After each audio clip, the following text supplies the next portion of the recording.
Ternyata konser terakhir The Beatles sejelimet ini. Kamu mau tahu? Nonton sampai habis ya.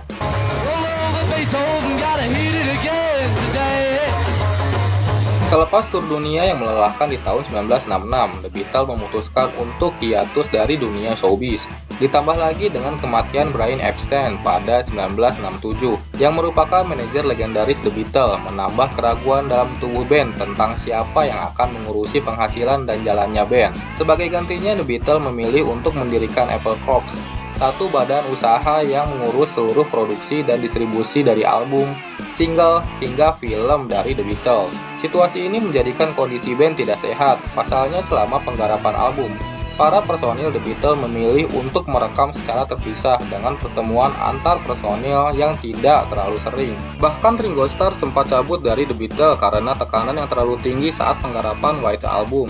Namun pada saat peluncuran video klip Hey Jude di tahun 1968, untuk kali pertama setelah hiatus dari dunia showbiz, The Beatles tampil dan berkolaborasi langsung dengan penonton yang menyanyikan lagu Hey Jude hampir selama 4 menit. Setelah penampilan tersebut, chemistry antara John, Paul, George, dan Ringo kembali menyatu. Keempatnya lalu sepakat untuk mengadopsi konsep yang mereka gunakan di Hey Jude dengan memuat album yang nantinya akan dirilis dengan penampilan mereka di sebuah acara televisi. Dan penampilan ini ditetapkan akan dijadikan penampilan terakhir dari The Beatles, sebuah album yang akan direkam langsung di hadapan penonton tanpa edit dan overdub.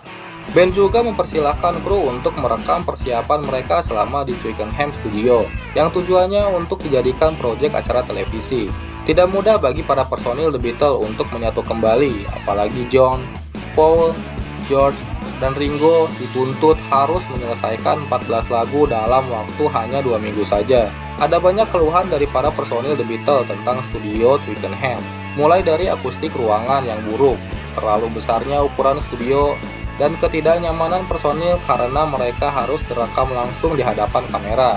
Pada persiapan hari ke-7 atau lebih tepatnya di 10 Januari 1969, karena situasi band yang rumit ditambah dengan dominasi Paul McCartney, membuat George Harrison memutuskan untuk keluar dari The Beatles. Setelah George keluar dari The Beatles, ada usulan untuk menampilkan band dengan personil yang tersisa dan merekam instrumen dari George Harrison.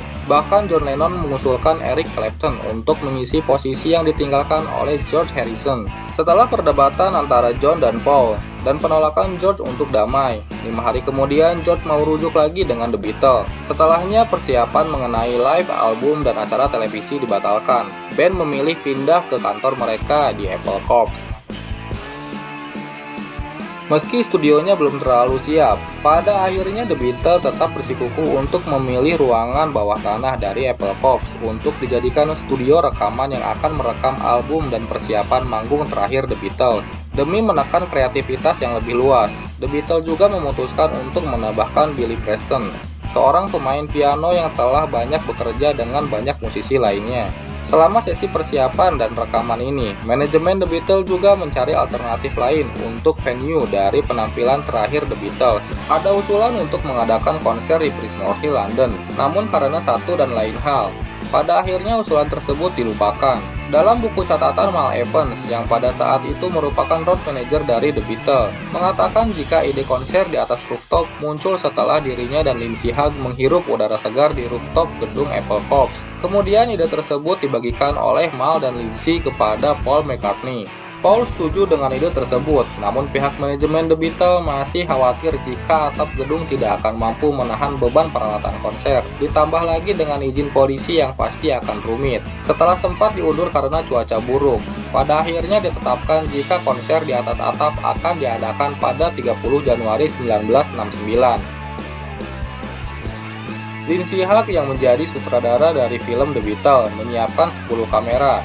5 kamera ditempatkan di atas konser, 1 kamera di gedung seberang jalan, 3 kamera di jalan, 1 kamera ditempatkan secara rahasia di area resepsionis.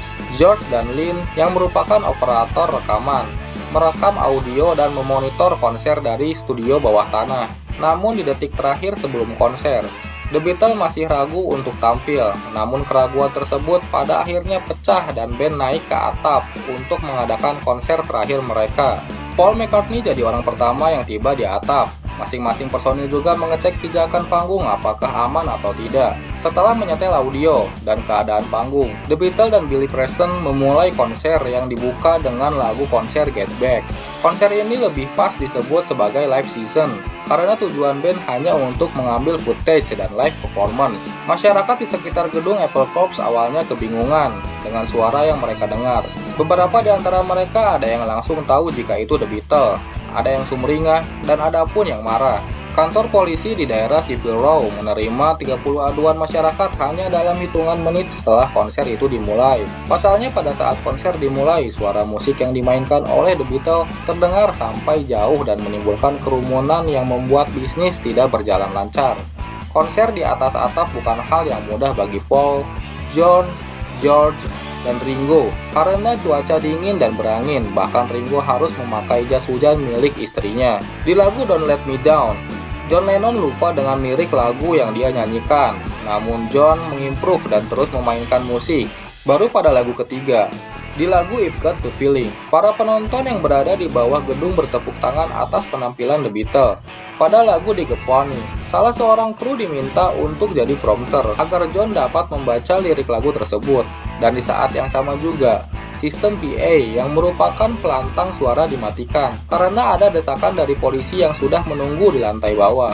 Namun karena konser masih dirasa mengganggu dan resepsionis yang terus ditekan dengan ancaman penangkapan, pada akhirnya anggota polisi pun langsung naik ke atas atap untuk mengecek keadaan.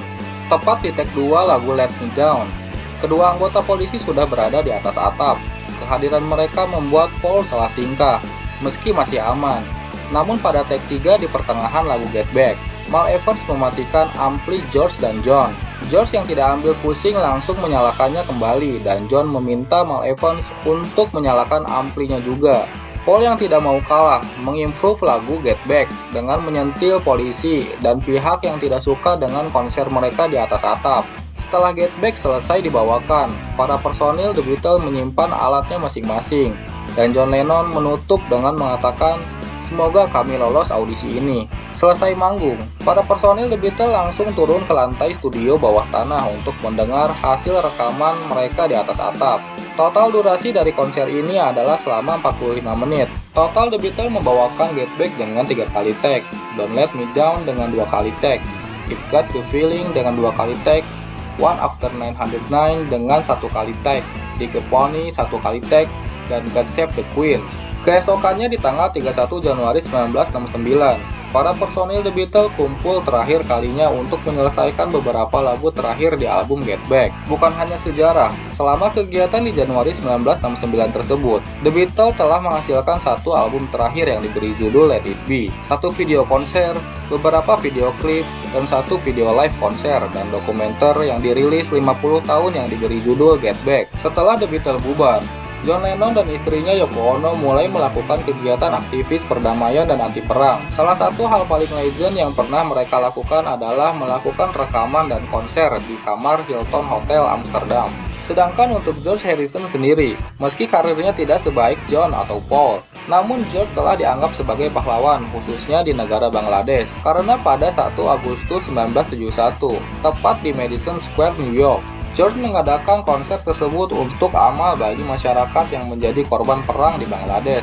Konser tersebut berhasil meraup $250 dan $12 juta dari video rekaman konser. Atas kontribusinya, nama George hingga saat ini diakui dalam buku sejarah negara Bangladesh. Meski duduk di belakang drum, namun setelah The Beatles bubar, dia tidak hanya duduk santai dan menikmati masa pensiun dari hasil royalti The Beatles. Ringo sendiri masih aktif bermusik, merekam album dan melakukan konser hingga hari ini di usianya yang tidak muda lagi. Sedangkan Paul McCartney tidak kalah aktifnya dari Ringo Starr. Musisi senior ini masih tetap tampil dan melakukan rekaman hingga hari ini.